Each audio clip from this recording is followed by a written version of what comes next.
여러분은 이 두 기사에서 이상한 점을 찾지 못하셨나요? SBS 뉴스와 서울신문은 모두 딴지일보 총수 김어준에 대해 시사평론가라는 직함을 붙였습니다.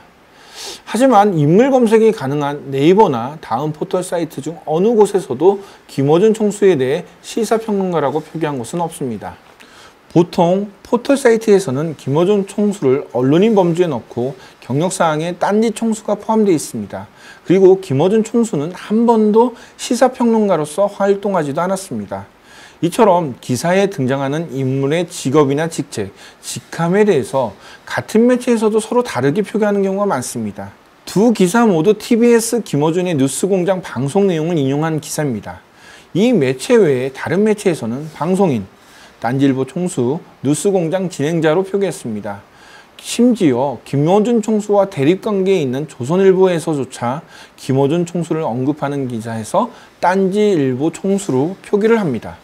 김어준 씨는 딴지그룹 또는 딴지일보라 불리는 인터넷 언론사의 대표자입니다. 딴지 쪽에서는 그 대표자의 명칭을 총수로 표현합니다. 김어준 씨의 직책에 맞는 올바른 표현은 딴지일보 총수가 맞습니다.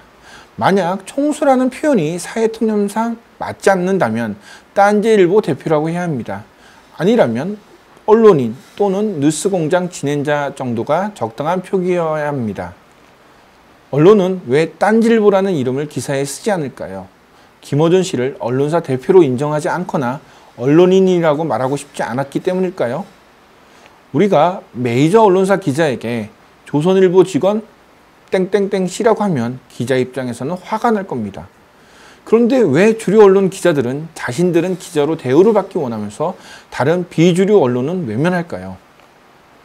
한때 뉴스타파가 조세회 피처 보도 기자회견과 연속 보도를 이어갈 때도 언론들은 뉴스타파의 보도 대부분을 인용하면서 뉴스타파 이름을 빼거나 한 인터넷 언론 정도로 표기한 적이 많았습니다. JTBC 손석희 앵커도 뉴스룸 앵커 브리핑에서 김어준 씨를 한 팟캐스트 진행자로 표현하기도 했습니다.